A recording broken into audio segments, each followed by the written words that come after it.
needs to get his act together, and our representatives here in Iowa need to stop following his lead. I'm not voting Republican again. It's all about him.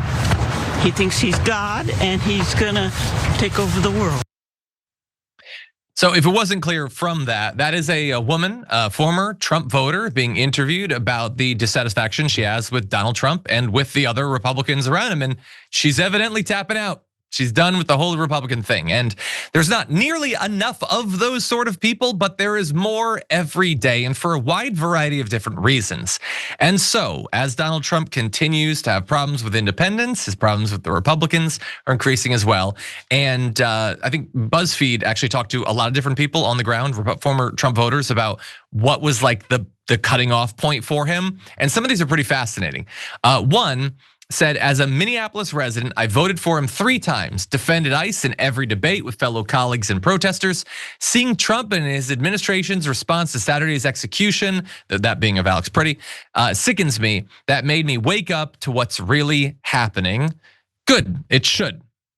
I'll leave off the thing where I say that you should have already been awake. It's fine. Good, this is a thing that should wake you up. I'm glad that it did.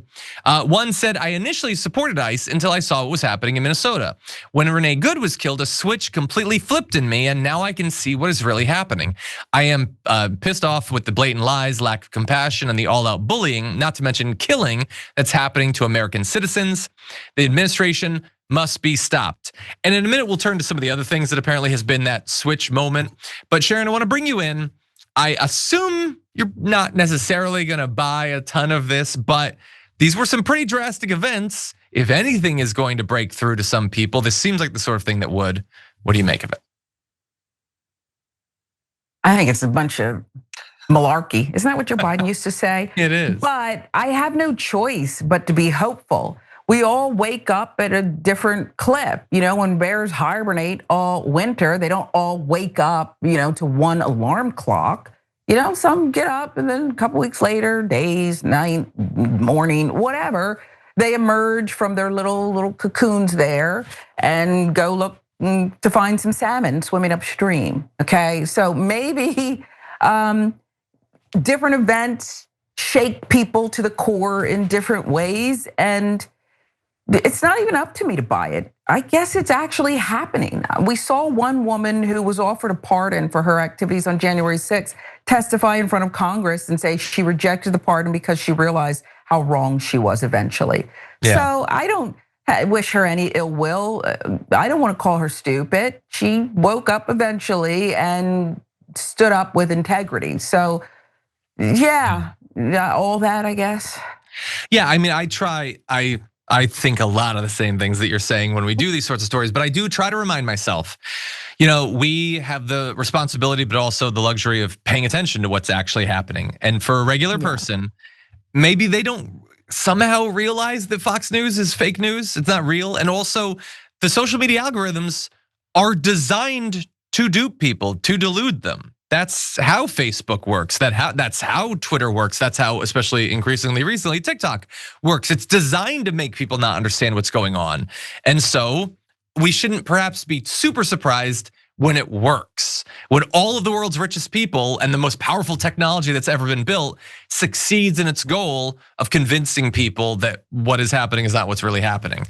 And so that's on Minneapolis. There are other things that were cited in these interviews.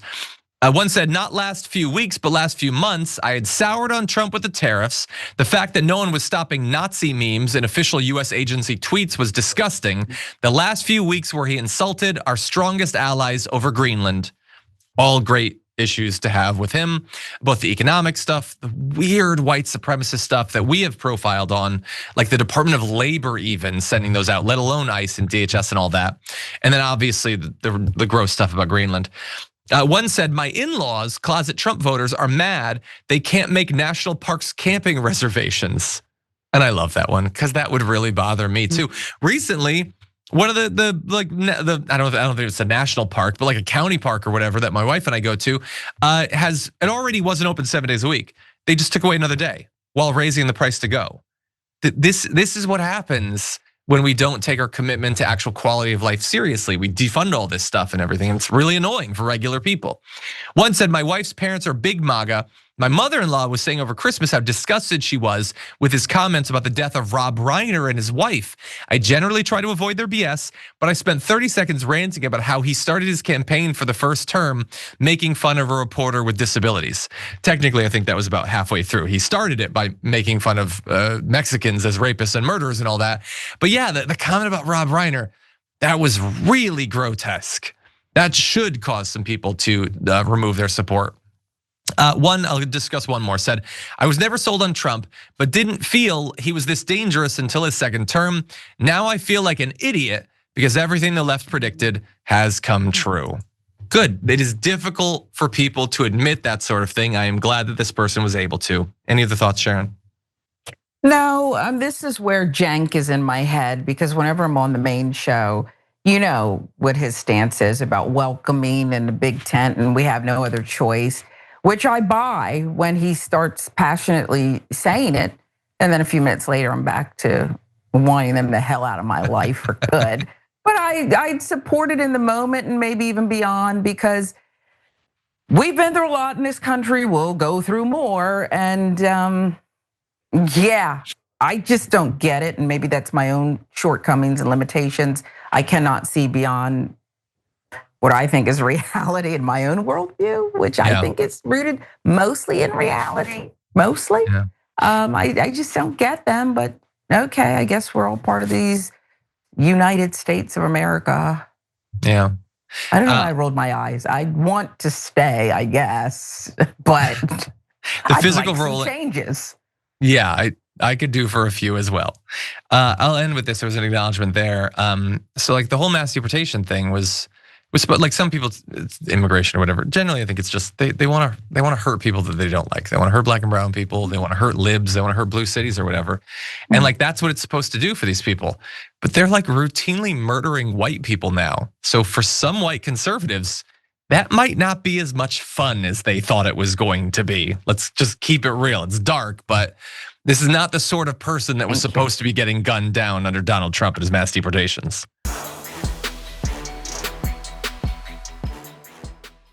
If you enjoyed that, make sure that you never miss another video by subscribing. And if you want a little more, consider hitting the join button and becoming an actual member. But you're probably wondering, why the hell would I do that, John? First off, calm down. The stakes in this are very, very low. But also, when you click the join button and you become a member, you get access to bonus content that I make every week, and it's a ton of fun. You get access to tons of custom emojis and more besides that. By the way, if you join at tier 3, you even get access to a monthly member hangout with myself and other awesome people, and we always have a great time. By the way, you'll get all that going forward, but you also unlock years of the back catalog. That is literally 100 or more bonus clips, top 10 lists, debates, and more. What are you waiting for? Click the join button below. Your support powers our show, and we couldn't do it without you.